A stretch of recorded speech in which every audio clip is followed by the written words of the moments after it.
Days after announcing a profitable second quarter as against loss last year, India's largest airline, that's Indigo, per market share, said they will expand on more international routes, including to Medina and Bali as well soon. The airline, in fact, is expecting grounding of more aircraft in the fourth quarter because of issues in Pratt and Whitney engine, but is also taking mitigating measures to maintain capacity.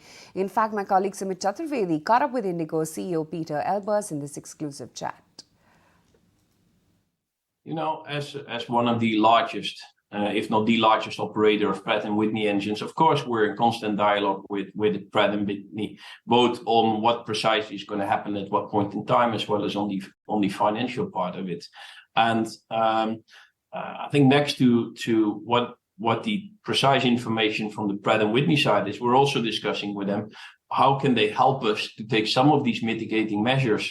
And until we have that clarity, any number would be more like speculation going forward, because it all depends. There's an equation of what is the number of planes and what's the number of engines being involved on the one hand side, and how much mitigation we can do on the other hand side.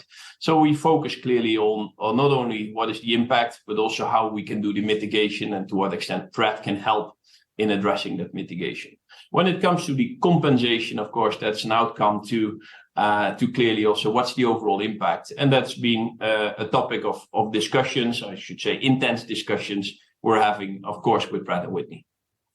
And any clarity on compensation when it will come to you? That is also depending on the grounding and the clear picture on grounding of aircraft, the numbers.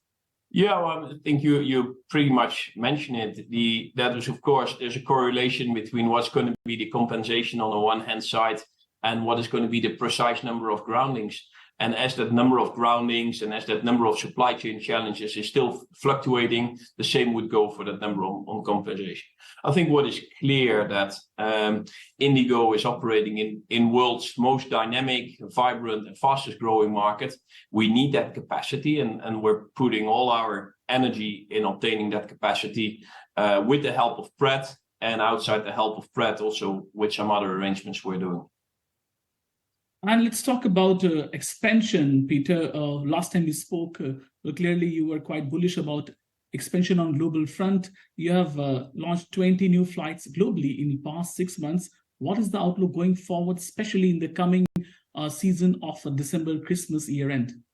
Yeah, thank you, Sumit. You know, I think what is very encouraging to see is I recall pretty soon after I joined Indigo in August, September last year, I joined the inaugural flight of Indigo to Ras Al Khaimah.